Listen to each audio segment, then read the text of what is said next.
ऐसी अनेकों अनेक उदाहरण मैं आपके सामने देना चाहूंगा।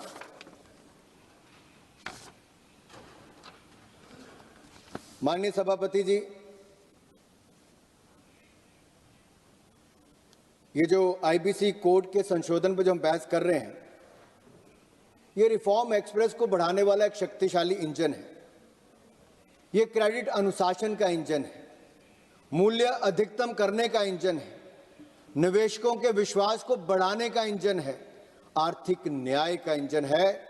और इस महान विधेयक की बात करने से पहले मैं दिल से एक कर्तव्य निभाना चाहता हूं कि जो लोकसभा की चयन समिति है, जो सिलेक्ट कमेटी है, उसके चेयरमैन जय पांडा जी और उनके सभी सदस्यों का मैं आभार प्रकट करता हूं कि इन्होंने विधेयक की हर धारा, हर लाइन, हर शब्द को ध्यान से देखा और ऐसी रिपोर्ट दी है जिस पे पूरे सदन को गर्व होगा।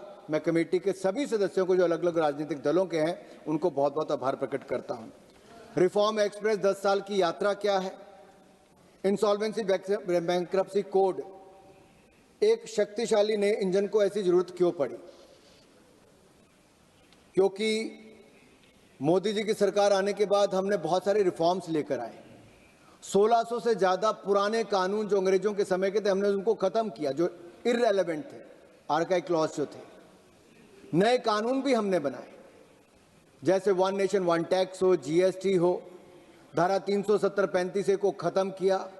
आज कश्मीर में 24 घंटे तिरंगा झंडा लहराता है और लाल चौक पर भी लहराता है, तो हमारी सरकार ने करके दिया। और यही नहीं, आज जीएसटी जैसा कानून हो, हमारा नया इनकम टैक्स के कानून हो, ये सारे मोदी सरकार ने किए।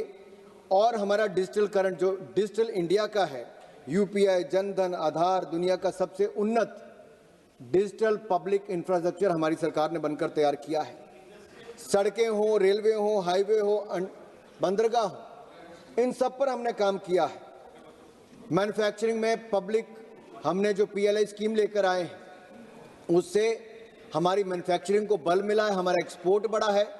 और जो हमने रिफॉर्म्स लेकर आए, ये तो हमें सड़ी गली अर्थव्यवस्था देकर गए थे, फ्रेजाइल 5 इकोनॉमीज में छोड़कर गए थे। आज नरेंद्र मोदी जी की सरकार अच्छे काम के कारण भारत को दुनिया की चौथी बड़ी अर्थव्यवस्था बनाकर रखा है। हमने भारतीय न्याय संहिता हो, ऐसे अन्य कानूनों को हमने लेकर आए। हमने एक ऐसे बिल्स लेकर आए, बार बार एक ऐसे रिफॉर्म्स लेकर आए जिससे कामकाज में, ईज ऑफ डूइंग बिजनेस में और ईज ऑफ लिविंग में बहुत बढ़ोतरी हुई। हमारी रैंकिंग तो बड़ी बड़ी, व्यापार भी बढ़ा है और हमारी निवेश भी, फॉरेन डायरेक्ट इन्वेस्टमेंट भी बढ़ी। हमारे पास जो विदेशी पूंजी निवेश है वो भी बढ़ा, हमारे पास जो देश में सोने का भंडार है वो भी बढ़ा। तो आप किसी भी तरह से तुलना करेंगे वो बड़ा है। और जो कांग्रेस की माननीय सांसद यहाँ पे कह रही थी कि किसानों के लिए क्या किया, मैं यही कहूंगा, आप तो झूठे वायदे करते रहे। किसानों को सम्मान देने का काम किया और 4 लाख करोड़ रुपए से ज्यादा सम्मान निधि किसी ने दी है तो नरेंद्र मोदी जी की सरकार ने 6-6 हजार रुपया प्रति साल दी। और महाराष्ट्र में तो हमारी अभी की सरकार ने, देवेंद्र फडणवीस जी ने किसानों का कर्जा माफ करने का काम किया, उनको मैं बहुत। यही नहीं, ये कह रही थी अभी थोड़ी देर पहले कि इकोनॉमिक ऑफेंडर्स बिल में क्या हुआ, ये लाने की जरूरत क्यों पड़ी? फ्यूजिटिव इकोनॉमिक ऑफेंडर्स बिल कौन है भगोड़े कि उन्होंने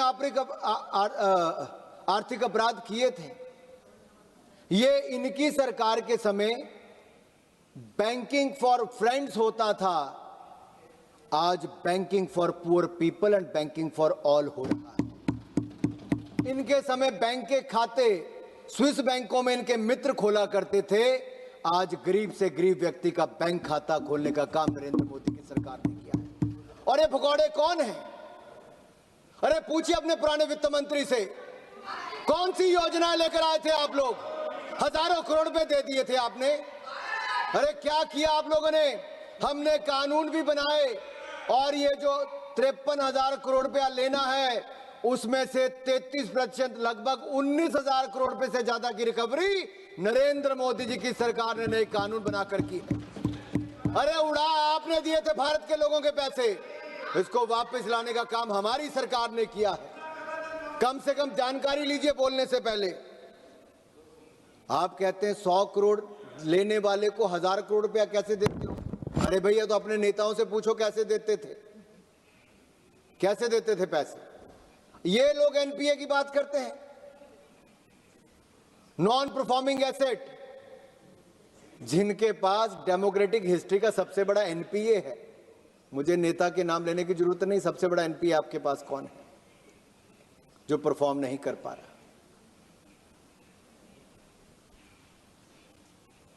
वर्षा जी और प्रतिभा जी थोड़ा सोचने पे मजबूर हो गई हैं। राहुल जी इधर से उधर गए हैं, ये वाले अपने, दूसरे नहीं। माननीय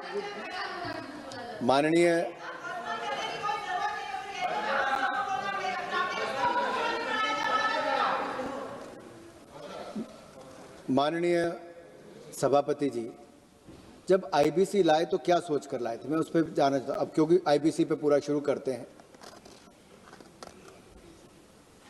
ये बड़ा सुधार का एक कार्यक्रम था और मोदी सरकार के लिए सिद्धांत सरल और शक्तिशाली था। हमने एक ऐसे नियम बनाए जहां वादों का पालन हो, पूंजी सुरक्षित हो, बिजनेस पूर्वानुमान और विश्वास के साथ चल सके।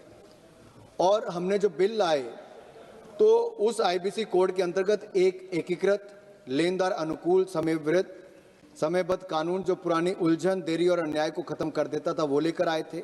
और आज 10 साल बाद ज्यादा अनुभव के साथ हम उसी सिद्धांत के साथ इसमें कुछ और संशोधन करने वाले ताकि और इसमें सुधार हो। और वो क्या संशोधन है, अब मैं उस पर आने वाला हूं। पर आने से पहले एक व्यक्ति का नाम सभापति जी जरूर लेना पड़ेगा। मैं आपसे अनुमति इसलिए ले रहा हूं क्योंकि वो सदस्य ना अब इस सदन का मेंबर है ना अब इस दुनिया में है। मैं स्वर्गीय अरुण जेटली जी का नाम लेना चाहता हूं। मुझे राजनीति में लाने वाले भी वही हैं और ये आईबीसी का कानून लाने वाले भी वही हैं। और उन्होंने जटिल नहीं, सरल कानून लेकर आए। वो सरल स्वभाव के भी थे और इतना शानदार काम उन्होंने किया है कि प्रधानमंत्री मोदी जी ने उनसे कहा था वो जीएसटी भी लाए, यहाँ पर ये आईबीसी भी लाए। और आज मैं कहना चाहता हूँ उनकी सोच क्या थी जेटली जी की, कि दिवालिये ढांचे को, खस्ता हालत को जब देखा तो उन्होंने क्या कहा कि सीका और बीएफआईआर ये सारे जितने थे इनसे एक बेहतर कानून हमें देना है। और रिफॉर्म्स के लिए उन्होंने कोई पुराना ताना बाना नहीं बुना, एक बिल्कुल नया बिल लेकर आए, एक नया ट्रैक बिछाया और देश को एक नया उपहार मोदी जी ने और जेटली जी ने दिया, जिसमें भारत अपने नए अनुबंधों को गंभीरता से लेता है, लेनदारों को सम्मान करता है और पूंजीदारों को भरोसेमंद जगह देता है। जेटली जी ने संसद में इस विधेयक को पेश करते हुए क्या कहा था कि भारत को दिवालिया संरक्षण की संस्कृति से लेनदार सशक्तिकरण की संस्कृति की ओर ले जाना चाहिए। उन्होंने कहा था कि बिजनेस का पुनरुत्थान ही लक्ष्य होना चाहिए, ना कि उसका विनाश। उन्होंने कहा था कि हितधारकों, लेनदार, कर्मचारी, विक्रेताओं और समाज के लिए मूल्य अधिकतम करना नैतिक और आर्थिक जरूरत है। और सबसे महत्वपूर्ण उन्होंने बात समय सीमा पर कही थी, टाइम बहुत इंपॉर्टेंट है। उन्होंने कहा था कि हर दिन जो अनिश्चितता पैदा करेगा वो उस एसेट को उतना खत्म करता चला जाएगा और अराजकता और क्रेडिट बाजार में लाएगा। इसलिए उन्होंने प्रवेश के लिए 14 दिन तय किए थे, 180 दिन में समाधान की बात कही थी और 320 दिन में कुल सीमा रखी थी जो इसमें कानून में लिखा गया था। लेकिन आज 330 दिन नहीं, 650 दिन औसत लग रहे हैं। इस पे बिल पर संशोधन करना क्यों जरूरी माननीय सभापति जी? इसलिए मैं आ रहा हूं क्योंकि वो तो बिल पे बोली नहीं पहले। तो इसमें क्या हुआ, कहीं कोर्ट से देरी होती थी, कहीं नौकरशाही से देरी होती थी, कहीं और होता था। ये लोग अवरोध पैदा करते थे लेकिन बाजार की गति से काम नहीं करते थे। सभापति महोदय, 2016 से अब तक आईबीसी के अंतर्गत लेनदारों को 4 लाख करोड़ रुपए से ज्यादा मिल चुके हैं। क्रेडिटर्स को 27,000 से ज्यादा मामले औपचारिक प्रवेश से सुलझाए जा चुके हैं। 10 लाख करोड़ रुपए जो बैड लोन्स में था उसको प्रभावशाली ढंग से ले लिया गया, यानी कि नोटिस मिलने से स्वेच्छा से ही लोगों ने पैसे दे दिए। ये डर भी पैदा हुआ या जागरूकता पैदा हुई तो नरेंद्र मोदी की सरकार आने के कारण तब जाके 10 लाख करोड़ रुपए की रिकवरी हुई। और ग्रॉस एनपीए भी मात्र 2.3% पे आया और नेट एनपीए तो 0.6% रह गया। समाधान योजनाओं से लेनदारों की लिक्विडेशन वैल्यू का औसतन 171% हमें मिला है।